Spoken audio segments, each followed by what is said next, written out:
Hi everybody, we're starting Unit 3, so I'd like to go over some commonly asked questions on Unit 2 and then follow that up by some examples of the types of problems that you'll be seeing on the labs for Unit 3. You'll notice that I'm not in front of a whiteboard. I apologize for that, but we'll do our best with a Sharpie and a piece of paper. So here we go. Okay, so I'm going to go over a Unit 2 lab that many people got confused on, the brain lab. So right off the bat, it asks you to estimate the caloric intake for an average American adult per day in calories per day. Well, this is where some people got confused right off the bat, because you can answer the correct answer for this and then totally be confused conceptually on the rest of the questions. So when nutritionists talk about calories, they might say, oh, well, an average human uses 2,000 calories per day, or an Olympian intakes 8,000 calories today. I guessed around 3,000 calories per day, and that is marked correct as long as you're in the ballpark. Remember, this is an estimation class.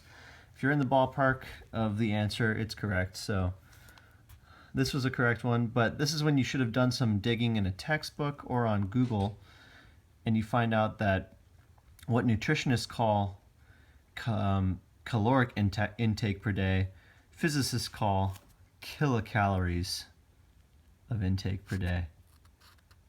So really, nutritionists just use this as a loose term, saying, oh, you intake 3,000 calories per day, but really that's 3,000 kilocalories. And remember, kilocalories is 1,000. So you really need to take 3,000 times it by 1,000, and you get 3 million calories per day. And remember, for the labs, you want to represent this as 3E6, which is shorthand for scientific notation. That really means 3 times 10 to the 6th power. All right, moving on. So at this point, you have calories per day, but the question is asking for, or if you go to the next question, that is, estimate the power your body consumes in watts using your previous answer. And so we remember that watts are joules per second. So now we know we have to turn our calorie number into joules. So more digging in your textbook or online, and you find that the unit conversion from calories to joules is roughly 1 calorie equals 4 joules. So we take 3 million calories times 4 joules. So you just do 4 times 3 equals 12 million joules per day. Okay, so now we have to get this to joules per second so we can get our watt unit. And so now we do some more unit conversion. 12E6 joules per day. And then in each day, there is a certain amount of seconds. So we might want to break out our handy dandy calculator for this. So 60 seconds, and then there's 60 minutes in an hour. So there's 3,600 seconds per hour, and then we know there's 24 hours in a day. That gives you 86,400 seconds per day. Well, this is a estimation class, so we'll just round that down to 85,000. So we'll just call that 85,000 seconds. Days on top, days on the bottom, they cancel out, and you're left with joules per second, which is watts. So go back to our calculator. Oops, I'm graphing. What the? We don't want to graph? Okay. So we'll go back to our calculator and we do 12 million divided by 85,000. It's about 141, and we'll call that 140 watts per day. Okay. So moving forward, it then asks to estimate the power your brain uses if it consumes the same amount of energy as any other part of your body. Oh, and back to this number. So because I started with 3,000 kilocalories, I got 140. If you started with 2,000, which I think a lot of people started with, you should get around 100.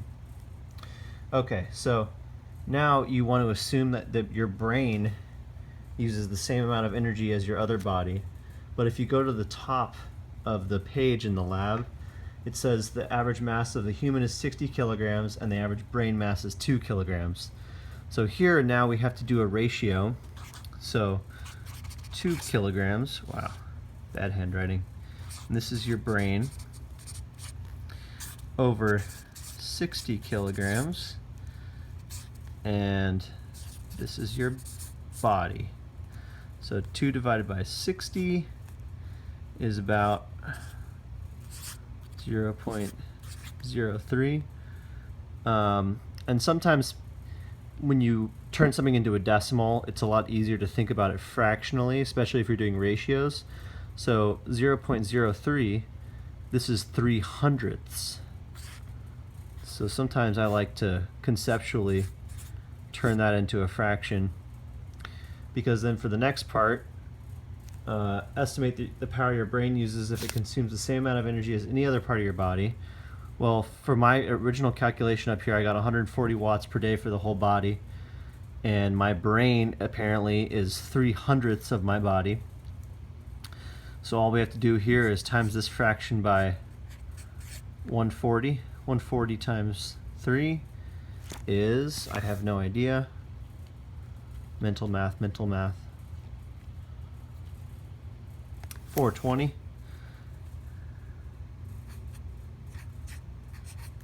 Divide, oops. Let's see if I can draw a 0. 420 over 100. And that is 4.2 watts. So that's the output from my brain if it's proportional to the rest of my body. But the very next question says, estimate the power your brain uses in watts if it consumes 10 times more energy than any part of your body. So for this one, we just multiply this by 10, moves the decimal point over, and we get about 42 watts. Or you could call it 40. Either one of those should be correct. So I hope this helps some of your guys' understanding for how that went. So when you're going through these labs, the lesson from this lab is you got to be very careful with your units, and you want to research in any textbook you have or any online resource to figure out if you're using the correct units when you get, especially when you get stumped on a question. So another thing that I noticed from the hallway conversations from people doing the sand grain lab this time was people's calculations of volume. So you'll notice in Unit 3 there's right off the bat another volume calculation, and this time it tells you to estimate the volume of a tomato. Well, I'm sure most of you have already had previous knowledge on how to calculate volume, but it can throw you for a loop when the units are weird. So especially for the sand grains, I believe it asks you to calculate the volume of a sand grain, but using huge units, and I believe it was meters squared, or cubed, sorry. And for the tomato lab, right away it asks you to estimate the volume of a tomato in meters cubed. And so meters cubed, remember cubed means you're taking something to the third power. So one way to visualize this is if you have a line, you could measure this. Let's say this is 1 meter long. Well, if you have a square and you want to measure the area of the square, one side is or let's say it's a rectangle, so there's two different sides. One side's x, the other side's y. You would do x times y, and your answer would be in meters squared. Well, when you're taking the volume, you can imagine a cubic shape. And now this is more applicable for the grains of sand. But now you have,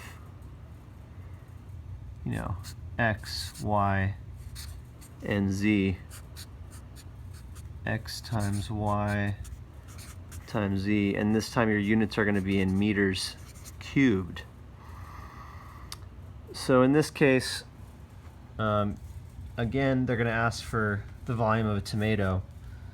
And when I do estimations, now you guys can laugh at me, but sometimes I visualize, if it's going to be in meters, I visualize how big a meter stick is.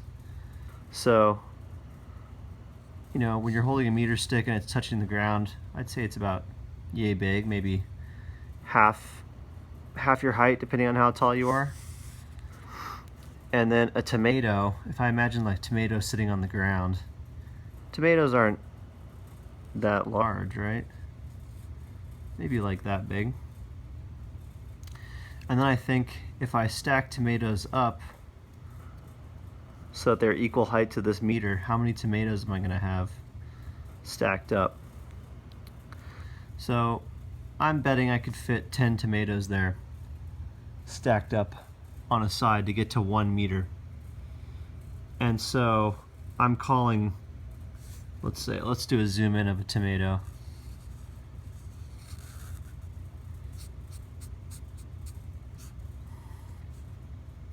Okay, I'm going to call this length right here 1/10 of a meter. Or you could call that 0.1 meters, just for the height of a tomato. And you could try to get all fancy, and since we're doing volume, you could try to calculate the volume of a sphere, because the tomato's more of a spherical shape than anything else, and that's perfectly fine. I totally encourage that. But for simplicity's sake, and since we're just estimating, I just imagine the tomato as a cube. And so, and I made each side 0.1. So 0.1 times 0.1 times 0.1, and remember our units are going to be in meters cubed, because this is meters times meters times meters, which gives you that volume unit, meters cubed. So that'll hopefully get you started on that question and maybe give you some help on how to estimate or calculate volumes. Alright, so I'll see you guys on the hallway conversations, and I hope that this helped clear up some concepts with last week's lab and with this week's lab. Good luck, guys, and we'll see you online.